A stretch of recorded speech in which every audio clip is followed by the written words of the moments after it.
I'm really excited to record this episode because I came across something recently that I couldn't wait to share with you. It's also been a little while since I released an episode, and it feels good to be back, especially returning to a topic many of you have shown a lot of interest in: borderline organization. Some of you may remember a series I did called, and I quote, Behind the Scenes. In that series, I was essentially taking you along with me as I prepared for a course I was teaching on borderline and narcissistic personality organizations. That course has now ended, but the interest many of you showed in borderline organization really stayed with me. So I thought I'd continue that spirit of behind the scenes, sharing ideas, formulations, and ways of thinking about these dynamics as they come up in my reading and clinical work. And something I recently revisited captured a very important idea about borderline organization that I want to explore with you today. I decided to record this episode to emphasize one key idea. The problem, and this is often misunderstood in social media discussions, is not simply a fear of abandonment. It's something more complicated. It's the impossibility of finding a space that feels psychologically safe. If the person you depend on feels too far away, distracted, preoccupied, emotionally unavailable, the experience can feel unbearable. You're suddenly alone, exposed, left to fend for yourself. But if you manage to pull that person closer, something unexpected can happen. Now it feels too close. Instead of relief, there's a new anxiety. You feel controlled, engulfed, taken over. Or if you have a loved one in your life with a borderline organization, they may suddenly accuse you of controlling or manipulating them. So the very closeness that was supposed to bring the safety begins to feel dangerous. This paradox sits at the heart of the borderline relational dilemma, and it's something I want to explore more deeply today.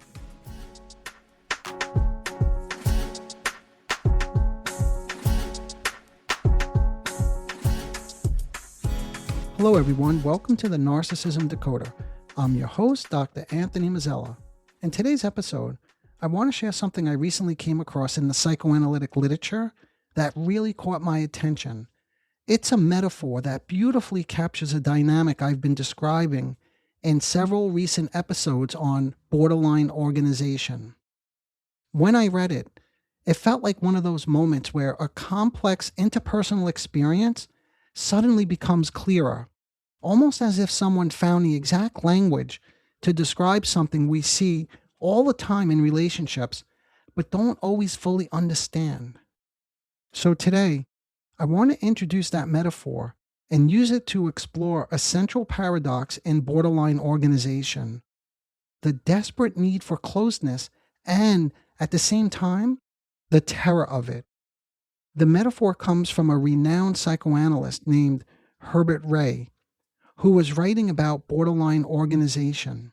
Rey proposed that when an infant is born, psychologically speaking, they are still living inside a protected maternal space, surrounded by the mother's care and regulation.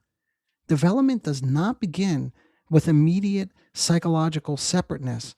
Instead, the infant initially exists inside what Rey described, by analogy to a kangaroo's pouch, as a marsupial space. That's what he called it.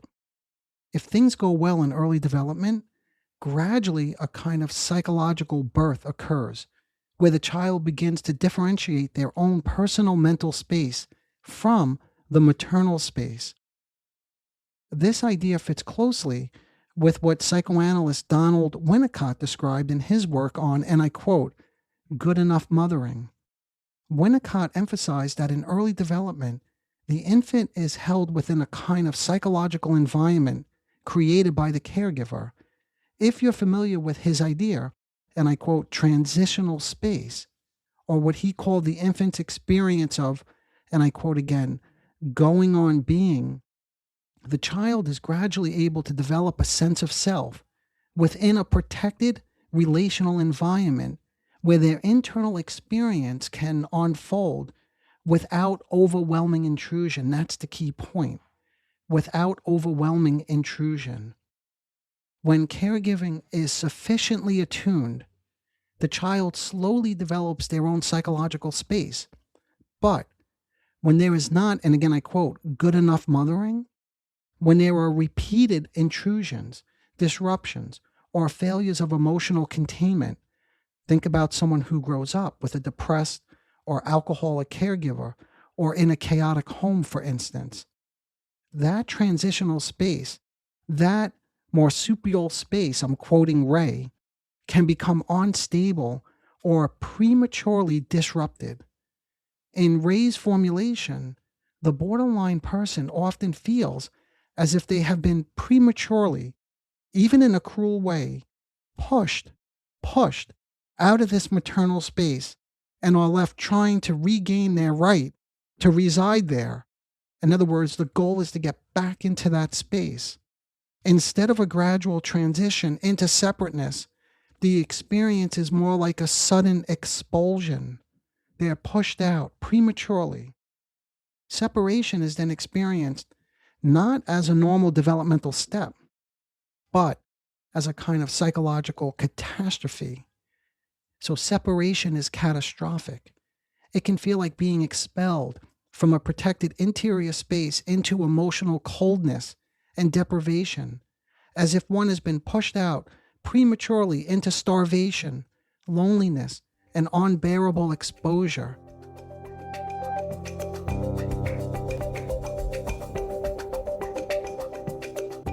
With that developmental picture in mind, we can now ask, how does this early disruption in, and I quote, psychological space reappear later in adult relationships?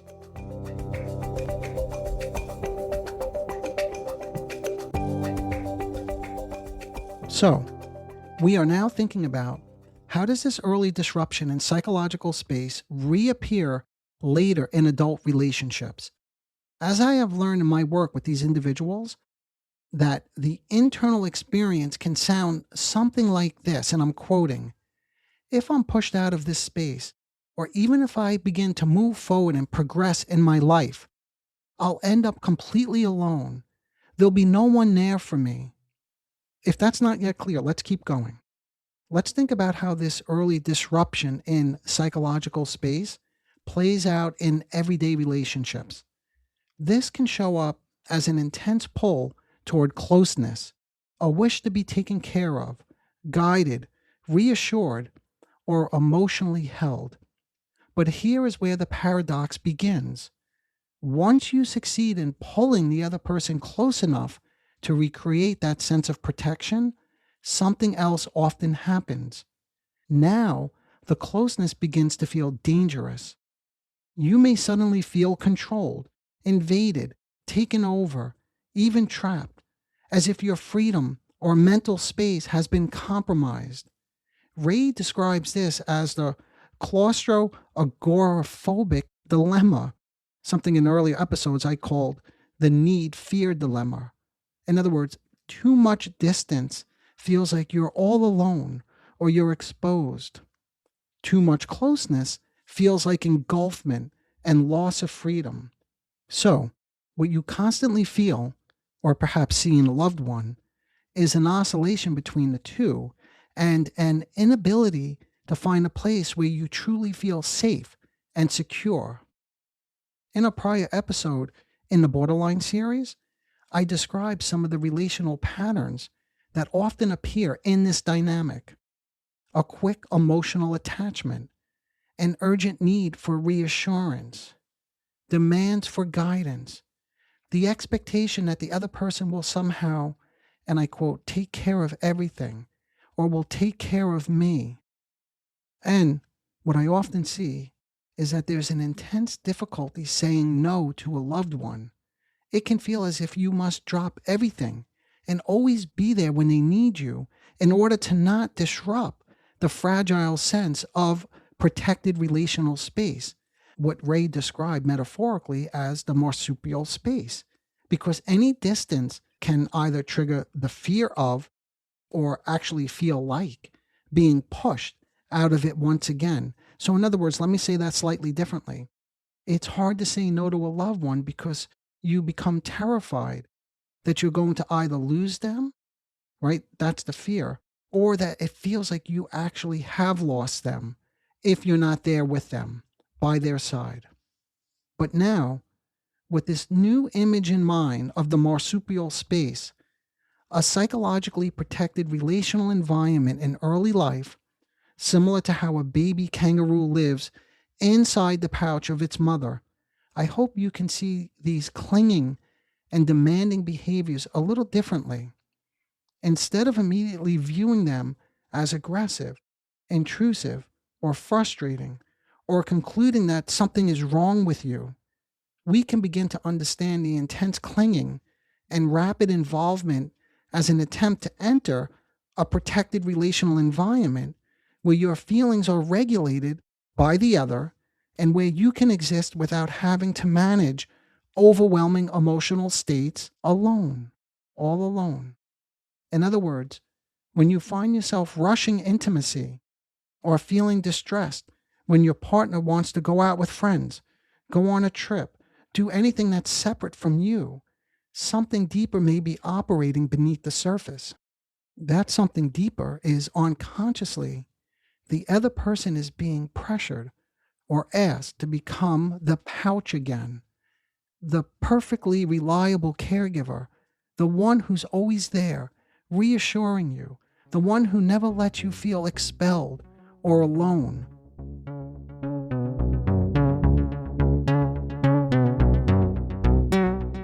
If we stay with the image a little bit longer, we can now see how it begins to help us better understand why the involvement with others must be so quick and so intense. The quick and clinging involvement with others is often generated by an intense need in which the other person is related to primarily as a source of immediate emotional regulation and must provide the holding environment that went missing or was prematurely disrupted in early childhood. But underlying much of this dynamic is a pervasive sense of emptiness, a feeling of emotional deprivation, and insatiable hunger. If we return to Ray's metaphor, it can feel as though you are constantly outside the protective kangaroo pouch, exposed, uncontained, and searching for someone who can restore that lost space of safety. If such demands are not met, as they often cannot be, because the expectations are so great, or because the other person cannot always be there, powerful feelings of frustration and rage can quickly be mobilized.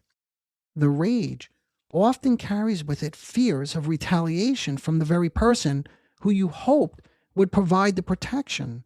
For example, a patient once told me that after an argument with her, and I quote, unavailable husband, she became convinced that he had secretly placed a sharp object in her bag, and I quote, so that I would hurt myself and learn a lesson, unquote. In another situation, when her boyfriend told her he needed to stay home to study, she immediately accused him. I know what you're doing. You're staying home because you hate me. These reactions may appear exaggerated on the surface, but psychologically, they often emerge from that same early vulnerability, the fear of being pushed out of the safe protective space. If these early experiences involve disruptions in that holding environment, relationships today can become organized around the constant expectation of expulsion, of suddenly being left outside the pouch, exposed, and again, all alone. And this naturally raises an important question. If this pattern has such deep developmental roots, how do we actually help someone who lives with this constant fear of being pushed out of the relational space?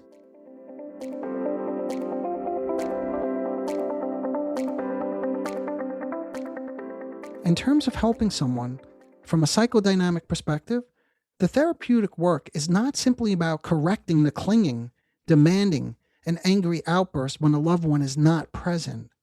It's not about teaching, and I quote, communication skills. Instead, the work involves slowly helping them recognize the deeper emotional pattern, the old expectation of being misunderstood, left alone, and pushed out of the space.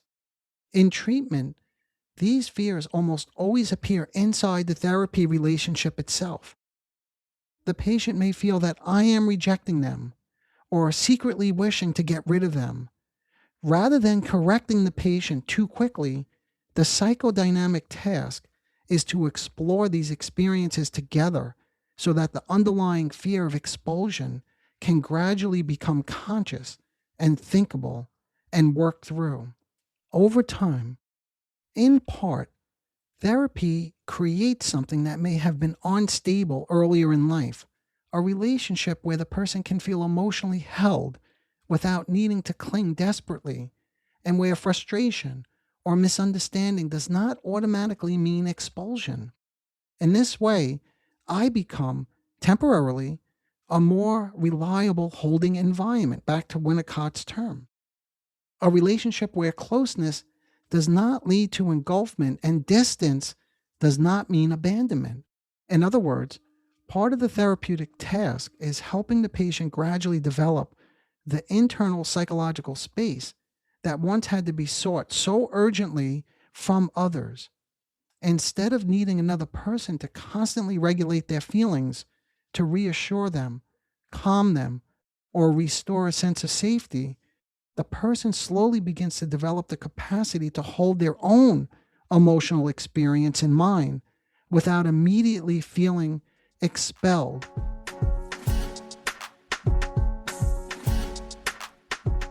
As always, there's still so much more to say about this, but if there's one thing I hope you take away, it's this. So much of the intensity and paradox we see in the borderline relationships can be traced back to that early disruption in what Rey called the marsupial space. I'm just going back, I'm doing a little bit of review. When we begin to recognize this, these patterns start to make more psychological sense, and that understanding can open the door to greater clarity and compassion, whether you're struggling with these feelings yourself or trying to understand someone you love. If this spoke to you and you're curious to learn more about all issues related to narcissism, please support the show by subscribing so you don't miss what's coming next. And even more importantly, take a moment to leave a review. Reviews make the podcast easier for others to find, which helps the show grow. The more the show grows, the more I can invest in creating thoughtful content that supports you in understanding and navigating your experiences with narcissism. Okay, thanks for being here with me. I'm grateful we got to explore this one together. Until next time, take care of yourself. Bye for now. Disclaimer alert. The Narcissism Decoder podcast is provided for general information purposes only. The content presented in this podcast is not intended to diagnose, treat, or cure any psychological condition related to narcissism. The content on this podcast should not be considered a substitute for professional medical advice, diagnosis, or treatment. For specific advice pertaining to narcissism or any other psychological condition, you could reach me directly. I am an experienced mental health practitioner who is always taking on new patients. If you would just like a consultation, I can do that too.